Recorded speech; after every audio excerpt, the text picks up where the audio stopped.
तुम परेशानियों में मुब्तला हो जो ख़त्म होने के बजाय बढ़ती जा रही है। रातों की नींदें भी उड़ गई हैं, तुम सुकून से सो नहीं पा रहे। हर वक्त अज़म में और मायूसी में डूबे रहते हो। इससे निकलने का कोई रास्ता नजर भी नहीं आ रहा। तो याद रखो कि तुम्हारा रब कुरान करीम में फरमाता है कि अगर खुदा तुम्हारी मदद करे तो कोई तुम्हें शिकस्त नहीं दे सकता, और अगर वो छोड़ दे तो उसके बाद कौन तुम्हारी मदद करेगा। और तुमको अल्लाह पर ही भरोसा करना चाहिए। जानते हो अल्लाह तुम्हें बेबसी के मकाम पर क्यों लाता है, ताकि तुम अल्लाह से रजू करो और यकीन से मांगो। जब तुम अपनी मांगी गई दुआओं पर यकीन करना सीख जाओगे तो हर चीज़ जो तुम्हें अभी नामुमकिन लग रही हो वो पजीर होने लगेगी। गैब से तुम्हारे लिए मदद आएगी।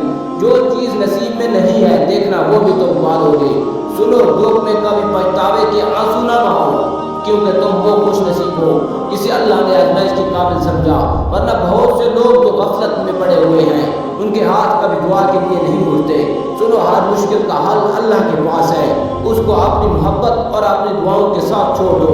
अल्लाह ताला फरमाता है, कह दो मेरे उन बंदों से जिन्हें हालात नामुमकिन लग रहे हैं, मैं हर चीज़ पर कुदरत रखने वाला हूँ। पता है हर रिश्ता कभी न कभी मान तोड़ देता है और ताल्लुक कभी न कभी भरम खो देता है। सिर्फ अल्लाह की ज़ात है जिसका आसरा हमेशा बाकी रहता है।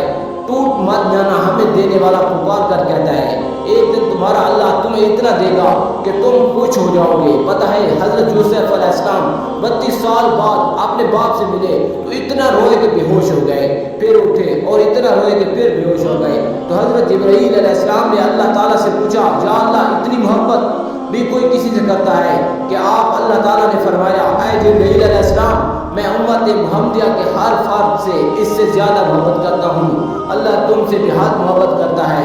उसके हर फैसले में तुम्हारे लिए बेहतरी छुपी होती है। हाँ, उसको समझने के लिए तुम्हें वक्त लगता है। अगर तुम सब्र से काम लो, देखें ज़्यादा ना सोचें। ज़्यादा सोचना इंसान को ख़त्म कर देता है। बस दुआ करें और रब पर छोड़ दें, और फिर एक दिन हैरत अंगेज मौजा देखकर दंग रह जाएंगे और कहेंगे ये कैसे हुआ।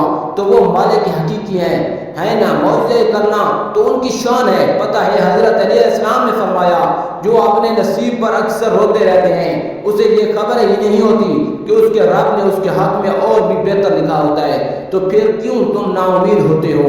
तुम्हारा रब है ना तुम्हारे साथ। ये कैसे हो सकता है कि जिस रब ने तुम्हारे दिल में उस चीज़ का ख्याल डाला है, उम्मीद दिलाई है, वो तुम्हारे उस चीज़ को पूरा ना करे। वो सिर्फ तुम्हें इंतज़ार करवाता है ताकि तुम उसके लिए इंतज़ार कर पाते हो या नहीं, सब्र कर पाते हो या नहीं, लेकिन वो तुम्हें देता ज़रूर है।